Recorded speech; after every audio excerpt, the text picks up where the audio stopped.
بيراميدز اتعادل في الماتش الثالث في الدوري مع النادي المصري، المصري السنه دي فريق عنيد ومنافس شرس على بطوله الدوري. الماتش للاسف كان وسط جماهير كبيره وكان عامل ضغط كبير على اللعيبه، للاسف الغيابات كانت مؤثره جدا، لكن في فجوه كبيره في الناحيه الشمال عند محمد حمدي سواء دفاعيا او هجوميا. يمكن هجوميا افضل من كريم حافظ، لكن دفاعيا في اكتر من ثغره تسبب في ضربه جزاء وتسبب في الهدف الثاني. تقييم اللاعبين: احمد الشناوي انا شايفه سيء جدا، الهدف الاول والهدف الثاني يتحمل فيهم، كان ممكن يتعامل معاهم بشكل افضل من كده. احمد سامي سيء جدا ومفيش اي تناغم بينه وبين محمود مرعي. محمود مرعي الى حد ما واقف على حيله، يعني ساند نفسه.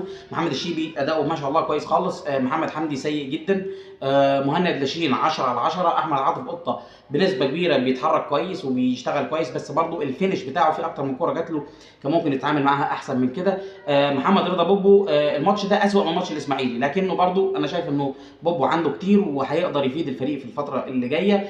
ايفرتون دا سيلفا بصراحه الماتش ده ظهر بشكل كويس خالص، والمشكله الوحيده كانت في اللياقه البدنيه، بس في الشوط الثاني بدا يقع، لكنه جاب جون وظهر بشكل كويس خالص. في حتى في كوره كده نايم فيها مدافع المصري كان شكلها حلو خالص. عبد الرحمن مجدي برضه لسه عنده، بس مش عارف يتاقلم مع محمد الشيبي، مفيش هارموني ما بين الاثنين زي مصطفى فتحي ومحمد الشيبي، لكن ان شاء الله عبد الرحمن جاي.